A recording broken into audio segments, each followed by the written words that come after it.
Well, a very warm hello to the Newburyport Chamber Music Festival.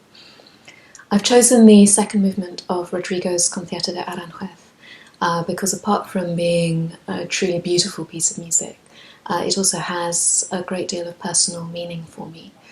When I was 15, we went on a homestay with school to Cordoba in the south of Spain. We stayed there for just under a week. We visited Granada and Seville. And the whole trip for me was incredibly exciting because it was the first time I'd really felt I could spread my wings. For me, Spain at that time was very exotic. I hadn't travelled very widely. There was a real sense of history and culture there that was very different from anything I'd grown up with in the UK. The architecture, the art, the music, the dance that we saw. We heard a phenomenal street guitarist. And again, I hadn't heard much Spanish music before, and it really captured my imagination. There was a real sense of optimism and excitement at the future that I think you can only really feel when you're a very young adult, or when you're just becoming an adult. You're just blossoming, growing into yourself.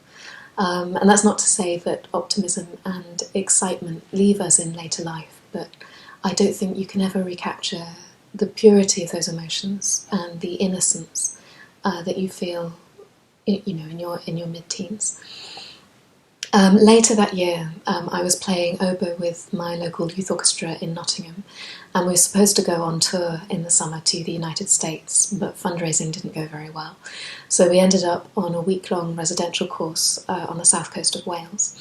And we did play this concerto, and I had the cor anglais part, which meant that I got that very, very beautiful cor anglais solo in the second movement. And the music then,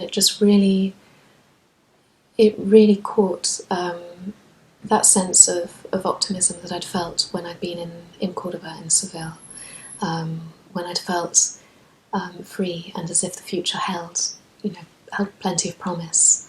And my whole life stretching ahead of me.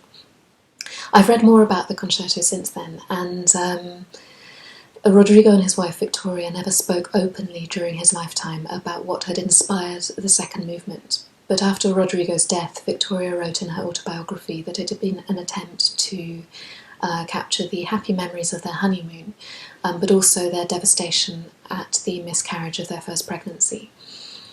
And I think in great music, you often have that, this sense of wonder, joy at the fact that we exist, that there is such beauty in the world, but also the pain, the inescapable pain and grief that comes with being human. And I find as I grow older that those two things become combined in a way. When I feel joy, there's always a sense of loss as well associated with that, or very, very often. And I think our emotions around around joy and grief and hope and loss, they become more melded, more complex and more nuanced as we age. So for me, the slow movement reflects that development in how I experience the world, how I experience life and what it is to be human. But I can also, when I hear it, I can also feel the purity of how I felt those emotions when I was younger. So it's a very special piece of music. I hope that you can hear some of that in it when you listen now.